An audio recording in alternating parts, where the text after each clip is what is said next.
Titans, it's Friday, November 14th, and you're watching Titan TV. I'm Kirsten. And I'm Brody. Starting off today is Jonathan with the story in honor of our veterans. Even though Veterans Day was this Tuesday, we still need to honor those who fight for our country.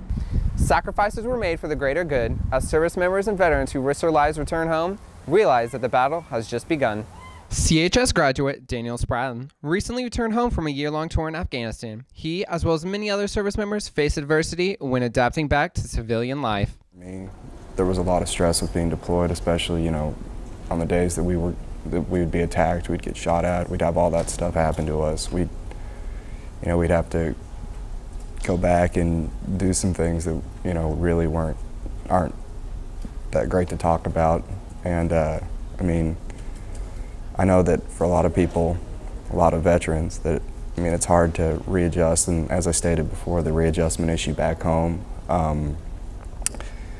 some people can't hack it, really well. So they kind of, they alienate themselves and they don't adjust like they're supposed to. And, that's why I think that they end up becoming homeless. They don't, because they don't have a helping hand to talk to them. They don't have someone to guide them through the readjustment process of coming back home and being reintegrated into society. Spradlin gives advice to those facing the challenge of finding their former selves. Don't be afraid of change, because especially this kind of change coming from where you were to where you are now, it's not something to fear, it's something to embrace. Don't be afraid to sit down and talk to someone about your struggles, and don't end up thinking that you're in this by yourself, because you're not. And whenever you need a helping hand, let us, the people, be there to guide you back. Congressman Sam Johnson is an advocate who cares deeply about our veterans and service members. He shows a care that every American should show toward our troops. Well, it's one of the events I look forward to the most. Supporting and recognizing veterans is a personal issue for me, and it means so much to the servicemen and women. I think it's important to show the veterans that we appreciate them and say thank you. Well, you can donate time and resources to veteran service organizations. You can volunteer to help out a veteran in your neighborhood who might need assistance. There's a ton of veteran service organizations in this area that you can volunteer to help too. Veterans made personal sacrifices for this nation, and I think that a lot of them put their lives on the line to defend American freedom, and some of them paid the ultimate price. So I think we owe veterans our deepest gratitude and utmost respect for their service. I don't think we can do enough for them. United States veterans as well as service members have already proven their heroism. Let's show them that they're not in this war alone. I'm Jonathan Luke for Titan TV. Last Saturday was the Frisco Community Parade. Kristen has more. Kristen Espinosa here at Frisco Square. Last Saturday, the Frisco Community Parade took place here. Every year, our high school football teams, bands, local businesses, and many others come together to celebrate Veterans Day. It's a great way to bring our community together and show our pride. Here's what went down. Each high school in Frisco had the opportunity to showcase their bands, dance teams, color guard, and football teams. Since the parade was to celebrate Veterans Day, many of our own community veterans made an appearance in gorgeous vintage cars. Besides the high schools and veterans, many local clubs participated as well, such as the recycling team and kids jump rope squad. Centennial had the honor of being the last high school in the parade, followed by the School of Rock and finally Santa. This is Kristen, Titan TV. I'm so excited. My favorite childhood books will come to life in the next theater production. Let's take a look at Seussical the Musical. Up out of the jungle, up into the sky, up over the mountains 10,000 feet high. Then down the mountains and down to the sea went the cart with the elephant, egg nest, and tree. What are you doing? I found this Dr. Seuss book, so I'm reliving my childhood. If you want to relive them all, you could just go to the Seussical. Titan Theater's performing it. Student tickets for the Seussical can be purchased at the door at the performances for $8. See the posters hung around the school for the date and time of each performance.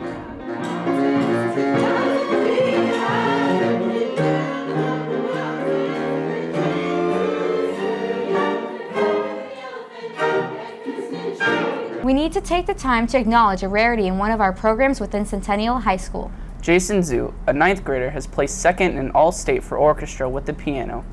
He is the first All-Stater for orchestra since 2005. Congratulations to Jason Zhu.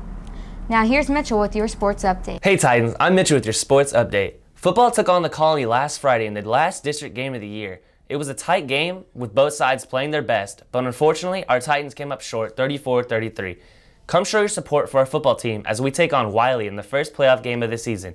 Good luck, football. Volleyball took on Prosper on Tuesday in the regional quarterfinals, and even though they fought their hardest, they weren't able to get the win. Still, congratulate your Lady Titans for a wonderful season. Great job this year, girls. The varsity basketball team kicked off their season with scrimmages on Monday. They took on Saxe, Highland Park, and Denton Guyer, beating all 3 teams. Varsity basketball will take on Grapevine this Saturday at 11:30 here at Centennial. Good luck to the boys basketball team. Girls basketball kicked off their regular season against Arlington Lamar and were able to get the win, beating them 58-54. Good job to our Lady Titan basketball team. The men and women golf teams competed in the annual Fall Classic on Thursday and Friday of last week. The varsity boys and girls combined to finish in 3rd place out of 7 high schools. Way to go, golf! Centennial is home to many amazing athletes this year. Zach has them on one of our volleyball players. She's 15th in the nation and 5th in the state of Texas. Who is this talented Titan? We interviewed Riley McDonald on her journey into making it into a D1 college volleyball team. So in 2nd grade, I started playing just rec volleyball in Frisco, like the Frisco Rec League. And then I played there for 4 seasons. And then I moved to Colorado when I was in 5th grade. And that's where I started playing club. And then I was there for 5th, 6th, and 7th grade. And then I moved back here and then started playing club in 8th grade back in Texas and then started high school. People who have supported me through all of this have definitely been my parents. I mean, they've been my coaches since day one, was starting to coach me when I was on the little rec team. And then my dad was the one that got me into club in Colorado, so that was obviously a huge thing, because if I wouldn't have played club, I wouldn't be where I am today. And also my teammates in club, with them going through the process, just like I am, it's been very helpful for me to kind of vent with them and hear their problems and their success stories to, keep me going. And then also my teammates here at Centennial have been phenomenal for the 4 years that I've been here. And also the coaches. I mean, Coach Benson, I've known her since I was in 2nd grade. So, I mean, she has always been there for me. And then Coach Snyder this year has been a great positional coach and helped me a lot in the short period that she's been here. And all my club coaches, I mean, I've had a bunch of them, but they've all taught me something, so it's great. I started the recruiting process my freshman year. I made the decision in 8th grade that I wanted to play in college. But, I mean, it was just kind of a thought and a goal, I guess. I mean, I didn't really think it would be that big of a deal. I definitely never would have thought that I'd be going to play D1. Because Alabama State was such a last-minute thing, it was kind of surreal whenever I actually made the decision that, yes, I did want to go play there. Whenever they offered me and I said, yes, like, this is where I want to go to school. I mean, the weight that was lifted off my shoulders was tremendous. I mean, from the time I started my freshman year, the recruiting process, to that day when I committed, I mean, it was like, it felt like it was 10 years that it took. But I've known that coach actually since I lived in Colorado, so it almost felt like a second home to me to begin with. So it was really simple knowing that that was my home and that's where I belonged. Centennial is proud to have you, Riley. We wish you best of luck at Alabama State. This is a really, really scary time in the children. It's really scary. But, woo! Hey, we can get some pictures of like all different ones. I'll get out of the way.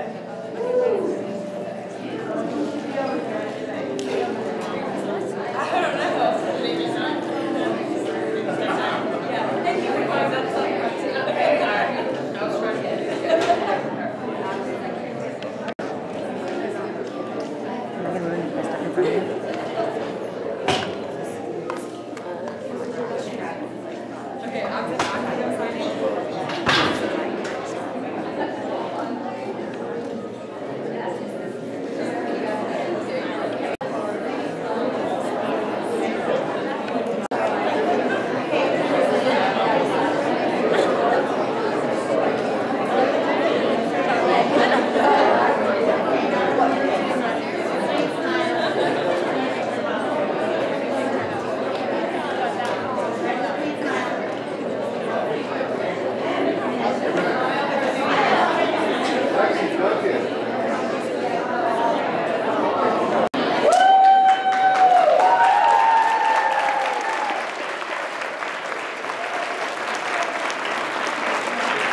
Basketball season's coming up. I've been practicing my moves.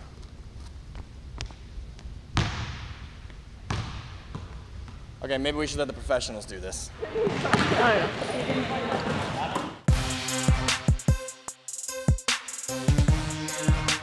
Welcome to the 2014 Basketball Shootout.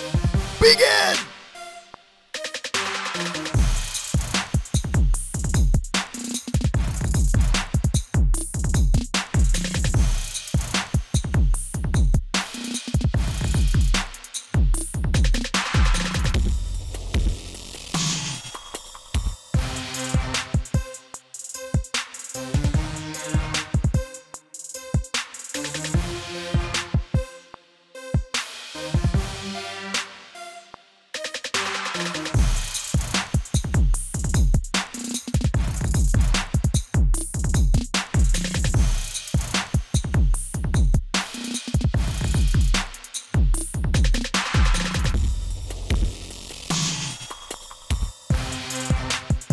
Basketball season is here. Come out and support your Titans. And now it's time to announce our senior class favorites. For class favorites, we have Sam King and Samantha Love. Voted most friendly, we have Joe Ruprecht and Pam Alvito. Most likely to be a celebrity, Jackson McAfee and Haley Halter.